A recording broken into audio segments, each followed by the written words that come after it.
नमस्कार, मैं विवेक तिवारी सनातनी गंगा फाउंडेशन से और हमारे साथ जुड़े हैं प्रमोद मिश्रा जी और ये बताएंगे इस बिठुर और बिठुर के विशेषताएं, इसकी जो है खासियत, इसकी सभ्यता संस्कृति के बारे में हमें बताएंगे। जी बताएं। बिठूर का महत्व भारत के प्रमुख तीर्थों में आता है। इसको हम तीन भागों में विभाजित कर सकते हैं। पौराणिक, धार्मिक और ऐतिहासिक महत्व है बिठूर का। ऐतिहासिक महत्व ये है कि स्वतंत्रता संग्राम सेनानियों की पहली बैठक बिठूर में ही हुई थी। नाना साहेब, भूलू पंत, तात्या टोपे, झांसी की रानी से संबंधित बिठूर रहा है। झांसी की रानी का बचपन बिठूर में ही बीता है और उन्होंने शस्त्र विद्या का प्रशिक्षण यहीं लिया। यहीं के बाद उनका विवाह राजा गंगाधर से झांसी में हुआ था और स्वतंत्रता संग्राम की पहली बैठक में महत्वपूर्ण भूमिका यहाँ निभाई गई थी, जिसका शिलालेख आज लगा हुआ है। लोग उसके दर्शन करने जाते हैं। वहाँ एक संग्रहालय भी बना हुआ है, जिससे ये सिद्ध होता है कि ये प्राचीन धरती है। तात्या टोपे का परिवार आज भी यहाँ रहता है, उनके पौत्र विनायक राव टोपे जी।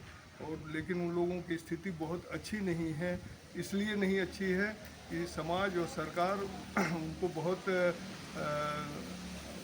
सहयोग उनको प्रदान नहीं कर रहा है। दूसरा महत्व यह है, सृष्टि का मूल केंद्र बिठूर रहा है, जहाँ मनु शत्रुपा की उत्पत्ति हुई और ब्रह्मा जी ने अपने नाभि कमल से उनको यहाँ उत्पन्न किया। वहीं से सृष्टि की रचना हुई और आज मनुष्य यहाँ दिख रहा है।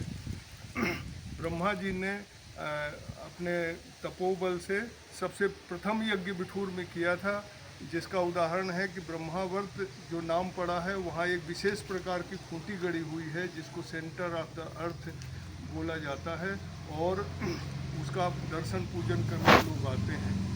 तीसरा महत्व है, वाल्मीकि ऋषि जी का यहाँ आश्रम है। लौकुश का जन्म स्थान है और भगवान राम ने जब सीता जी का परित्याग किया, उसके बाद लक्ष्मण जी परिहर नाम के क्षेत्र में सीता जी को छोड़ गए। वाल्मीकि जी उनको अपने आश्रम में ले आए। सीता जी यहाँ रहीं और उसके बाद जब भगवान राम ने अश्वमेध यज्ञ का घोड़ा छोड़ा, तो वो घोड़ा बिठूर आया और बिठूर आने पर लौकुश ने उस घोड़े को पकड़ लिया और उस पर पट्टिका लगी थी कि भाई जो इस घोड़े को रोकेगा उसके साथ युद्ध किया जाएगा, और नहीं तो सहर्ष ये स्वीकार कर ले कि भगवान राम के अधीन में ये सत्ता है। बालकों ने ये देखा कि भाई ये राजा अहंकारी मालूम देता है, इसलिए उसने उन लोगों ने उस घोड़े को पकड़ लिया। बाद में श्री राम की सेना से उन लोगों का युद्ध हुआ, जिसमें हनुमान जी को बंदी बना लिया गया, लक्ष्मण जी को भी पकड़ लिया गया। फिर श्री राम और भरत अयोध्या से सेना लेकर आए। तब ऋषि वाल्मीकि ने उनका यहीं को परिचय कराया कि आपके पुत्र हैं, उनको बोला कि आपके पिता हैं। ये क्षेत्र जहाँ हम खड़े हैं, इसका नाम है रणमेल।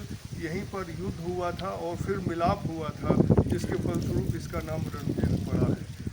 जो हमारे पीछे मंदिर है, ये काफ़ी प्राचीन है। उस समय के ऋषि मुनियों ने एक सभा की और माता सीता को ये कहा कि जो बालकों ने भूल की है, उसके प्रायश्चित स्वरूप आप आदि शक्ति की स्थापना करें और यज्ञ अनुष्ठान करें, जिससे बालकों ने जो भूल की है उसका निवारण हो सके। तो ऐसी मान्यता चली आ रही है और इस मंदिर पर क्षेत्रीय जनता शुभ सभी कार्यों में सबसे पहले यहीं से शुरुआत होती है। शादी विवाहों में पहले लोग यहाँ आते हैं, उसके बाद जब बहू आती है तब भी पहले लोग यहाँ आते हैं और दर्शन पूजन करते हैं। यहाँ पर ध्रुव जी की तपस्थली भी है, जो ध्रुव टीला के नाम से जानी जाती है। भगवान ध्रुव ने 36,000 वर्ष तक तपस्या की और वह स्थान भी है जो दर्शनीय है और यहाँ लोग देखने आते हैं। धन्यवाद।